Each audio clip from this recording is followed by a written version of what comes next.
In the last lecture, we left the Middle East soon after farming began in the lands often called the Fertile Crescent, which stretched from the Mediterranean to the Persian Gulf and reached up into Anatolia. Throughout human time, this has been the crossroads of Africa, Europe, and Asia. Back in the Old Stone Age, Neanderthals and Cro-Magnons had contested this turf for 50,000 years, moving north and south with fluctuations in the climate, living at different times in the same rock shelters, possibly evicting one another. But it's a mistake to assume that the Fertile Crescent, for all its natural endowments, its plants and animals suitable for domestication, developed quickly or easily. Even after several thousand years of farming and herding, the biggest Middle Eastern settlements, Jericho near the Dead Sea and Çatalhöyük in Anatolia, were still tiny, covering only 10 acres and 32 acres respectively. Insofar as the Garden of Eden had a physical geography, this was it. The serpent, however, was not the only enemy. Fortifications at Jericho and elsewhere speak of competition for land and a heavier human presence than the villages alone attest. Nor was the farming life easier or healthier than the hunting life had been. People were smaller in build and worked longer hours than non-farmers. Average life expectancy, deduced from burials at Çatalhöyük, was 29 years for women and 34 for men. By 6000 BC, there is evidence of widespread deforestation and erosion. Cavalier fire setting and overgrazing by goats may have been chief culprits, but lime burning for plaster and whitewash also destroyed the woodland, until it became the thorny scrub and semi-desert seen there today. By 5500 BC, many of the early Neolithic sites were abandoned. As on Easter Island, people had befouled their nest, or rather, had stripped it bare. But unlike the Easter Islanders, these people had room to flee and start again. Self-driven from Eden, they found a second paradise lower down on the great floodplain of the Tigris and Euphrates, the land called Mesopotamia or Iraq. Back in the 5th and 4th millennia BC, southern Iraq had been a marshy delta of channels teeming with fish, reeds taller than a house, and sandbars rich in date palms. Wild boar and waterfowl lived in the canebrakes. The alluvial earth, if tilled, could yield 100-fold on every seed, for this was new land, laid down at the head of the Persian Gulf. New, in a manner of speaking. The people who settled here had, in effect, followed their old fields, which had been washed from the worn hills by the great rivers flowing, as the Bible says, out of Eden. So God had spread a second chance before the children of Adam and Eve, but in this recycled Eden, unlike the first, they would eat only by sweat and toil. The great Australian archaeologist Gordon Childe wrote in his classic work, The Most Ancient East, "The exploitation of this natural paradise required intensive labor and the organized cooperation of large bodies of men. Arable land had literally to be created by a separation of land from water. The swamps must be drained, the floods controlled, the life-giving waters led to the rainless desert by artificial canals. The scattered mud villages grew into towns, and by 3000 BC, these towns had become small cities, rebuilt again and again on their own debris, until they rose above the plain in earthen mounds known as tells. Throughout most of its 1,000-year run, Sumerian civilization was dominated by a dozen such cities, each the heart of a small state. Only twice was a unified kingdom briefly forged, first by the Semitic invader Sargon, and later by the third dynasty of Ur. It is thought that 4/5 of the Sumerian population lived in urban centers, and that the entire population was only 500,000. Contemporary Egypt's population, by comparison, was more rural and about 3 times that size. In the early days, Sumerian land was owned communally and people brought their crops, or at least their surplus, to the city shrine, where a priesthood looked after human and divine affairs, watching the stars, directing irrigation works, improving the crops, brewing and winemaking, and building ever grander temples. As time went by, the cities grew layer by layer into man-made hills, crowned with the typical Mesopotamian step pyramid or ziggurat, a sacred mountain commanding the human realm. Such were the buildings the Israelites later lampooned as the Tower of Babel. The priesthoods, which had started as village cooperatives, also grew vertically to become the first corporations, complete with officials and employees, undertaking the not unprofitable task of administering the gods' estates. The plains of southern Iraq were rich farmland, but lacked most other things town life required: timber, flint, obsidian, metals, and every block of stone for building, carving, and food grinding had to be imported in return for grain and cloth. So wheeled carts, yoked oxen, and the use of copper and bronze developed early. Unlike the writing of Egypt, China, or Mesoamerica, Sumer's writing was invented not for sacred texts, divination, literature, or even kingly propaganda, but for accounting. Over time, the priestly corporations grew bloated and exploitive, concerned more with their own good than that of their lowlier members. Though they developed elements of capitalism, such as private ownership, there was no free competition of the kind Adam Smith recommended. The Sumerian corporations were monopolies, legitimized by heaven, somewhat like medieval monasteries or the fiefdoms of televangelists. The protection initially offered by the priesthood was from the forces of nature and the wrath of the gods. But as the Sumerian city-states grew, they began to make war amongst themselves. Their wealth also drew raids from mountain and desert folk who, though less civilized, were often better armed.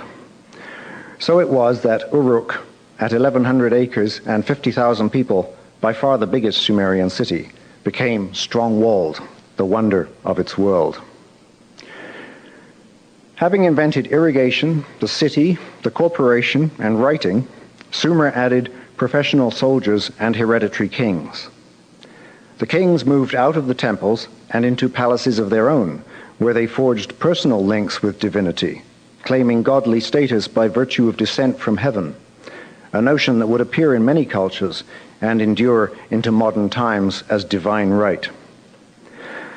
With kingship came new uses for writing, dynastic history and propaganda, the exaltation of a single individual. As Bertolt Brecht dryly reflects in his poem about a worker looking at the pyramids, "The books are filled with names of kings. Was it kings who hauled the craggy blocks of stone? Young Alexander conquered India. He alone?" By 2500 BC, the days of collective landholding by city and corporation were gone. The fields now belonged to lords and great families. The Sumerian populace became serfs and sharecroppers, and beneath them was a permanent underclass of slaves, a feature of Western civilization that would last until the 19th century after Christ. Most ancient states did not have the storage or transport to deal with anything worse than a minor crisis. The Incas and Romans were probably the best at famine relief, and it's no coincidence that both were very large empires spread over several climatic zones with good warehousing, roads, and sea lanes.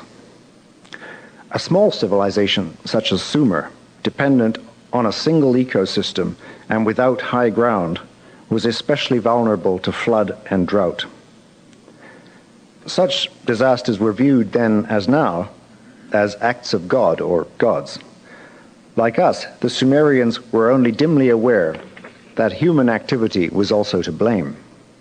Floodplains will always flood, sooner or later, but deforestation of the great watersheds upstream made inundations much fiercer and more deadly than they would otherwise have been. Woodlands, with their carpet of undergrowth, mosses, and loam, worked like great sponges, soaking up rainfall and allowing it to filter slowly into the earth below. Trees drink up water and breathe it into the air. But wherever primeval woods and their soils have been destroyed by cutting, burning, overgrazing, or plowing, the bare subsoil bakes hard in dry weather and acts like a roof in wet. The result is flash floods, sometimes carrying such heavy loads of silt and gravel that they rush from steep ravines like liquid concrete. Staggering alluvial forces are at work in Mesopotamia. In the 5,000 years since Sumerian records began, the twin rivers have filled in 80 miles of the Persian Gulf. Iraq's second city of Basra was open sea in ancient times. The plains of Sumer are more than 200 miles wide. In times of an unusually great flood, the kind that might happen once a century or so, a king standing in the rain on a temple softening under his feet would see nothing but water between himself and the rim of the sky. Not only did Adam and Eve drive themselves from Eden, but the eroded landscape they left behind set the stage for Noah's flood. In the early days, when the city mounds were low and easily swamped, the only refuge would have been a boat. The Sumerian version of the legend, told in the first person by a man named Utnapishtim, has the ring of real events, with vivid detail on freak weather and broken dams. In it, we may see not only the forerunner of the biblical story, but the first eyewitness account of a man-made environmental catastrophe. In those days, the world teemed, the people multiplied. Enlil heard the clamor, and he said to the gods in council, "The uproar of mankind is intolerable, and sleep is no longer possible." So the gods agreed to exterminate mankind. Enlil, the storm god, is the instigator. Others, including Ishtar, goddess of love and queen of heaven, a less virginal forerunner of Mary, go along with it. But Ea, the god of wisdom, warns Utnapishtim in a dream. "Tear down your house, I say, and build a boat. Abandon possessions and look for life. Take up into the boat the seed of all living creatures." The time was fulfilled. The evening came. The rider of the storm sent down the rain. I looked out at the weather, and it was terrible. So I, too, boarded the boat and battened her down. With the first light of dawn, a black cloud came from the horizon. It thundered within, where Adad, lord of the storm, was riding.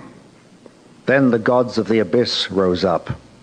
Nergal pulled out the dams of the nether waters. Ninurta, the warlord, threw down the dikes. And the god of the storm turned daylight to darkness when he smashed the land like a cup. For 6 days and nights the winds blew. Torrent and tempest and flood overwhelmed the world. When the 7th day dawned, I looked at the face of the world, and there was silence. All mankind was turned to clay. The surface of the sea stretched as flat as a rooftop. I opened a hatch, and the light fell on my face. Then I bowed down low. I sat down and I wept, for on every side was the waste of water. Utnapishtim sends out birds to find land. When the waters start to go down, he burns incense to draw down the gods. But his wording hints that the real attraction is the stench of corpses in the mud. The gods, he says, gathered like flies over the sacrifice. Unlike Jehovah with his rainbow, the Sumerian deities make no promises. Ishtar fingers her necklace and says only that she will remember. Enlil sees the ark and gets angry. Has any of these mortals escaped? Not one was to have survived. Then Ea, who had given the warning and saved the animals, upbraids Enlil for what he has done and begins a doleful chant. Would that a lion had ravaged mankind rather than the flood. Would that famine had wasted the world rather than the flood. Ea should have been more careful what he wished for. When Sir Leonard Woolley excavated in Sumer between the world wars, he wrote, "To those who have seen the Mesopotamian desert, the ancient world seems well nigh incredible. So complete is the contrast between past and present. Why, if Ur was an empire's capital, if Sumer was once a vast granary, has the population dwindled to nothing, the very soil lost its virtue?" Woolley's question has a one-word answer: salt. Rivers rinse salt from rocks and earth and carry it to the sea. But when people divert water onto arid land, much of it evaporates and the salt stays behind. Irrigation also causes waterlogging, allowing brackish groundwater to seep upwards. Unless there is good drainage, long fallowing, and enough rainfall to flush the land, irrigation schemes are future salt pans. Southern Iraq was one of the most inviting areas to begin irrigation, and one of the hardest in which to sustain it. One of the most seductive traps ever laid by progress. After a few centuries of bumper yields, the land began to turn against its tillers. The first sign of trouble was a decline in wheat, a crop that behaves like the coal miner's canary. As time went by, the Sumerians had to replace wheat with barley, which has a higher tolerance for salt. By 2500 BC, wheat was only 15% of the crop, and by 2100 BC, Ur had given up wheat altogether. As builders of the world's first great watering schemes, the Sumerians can hardly be blamed for failing to foresee their new technology's consequences.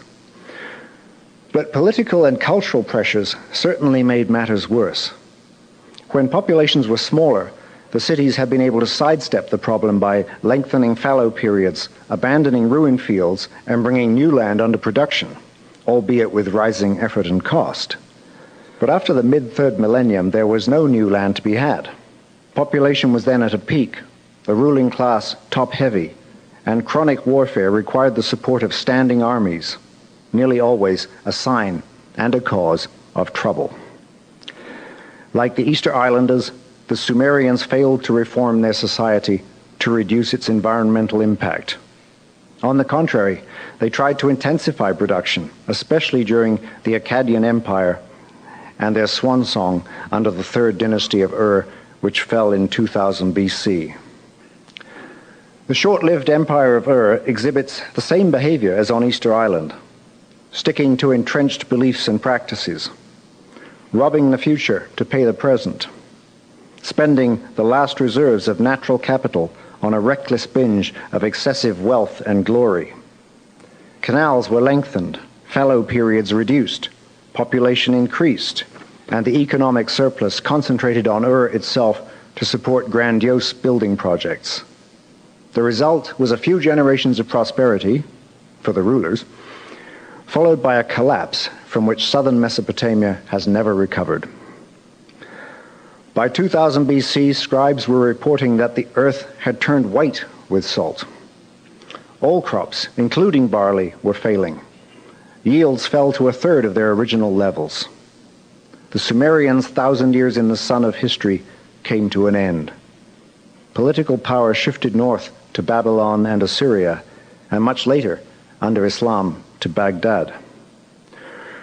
Northern Mesopotamia is better drained than the south, but even there, the same cycles of degradation would be repeated by empire after empire down to modern times. No one, it seems, was willing to learn from the past. Today, fully half of Iraq's irrigated land is saline, the highest proportion in the world, followed by the other two centers of floodplain civilization, Egypt and Pakistan. As for the ancient cities of Sumer, a few struggled on as villages, but most were utterly abandoned. Even after 4,000 years, the land around them remains sour and barren, still white with the dust of progress. Thank you very much.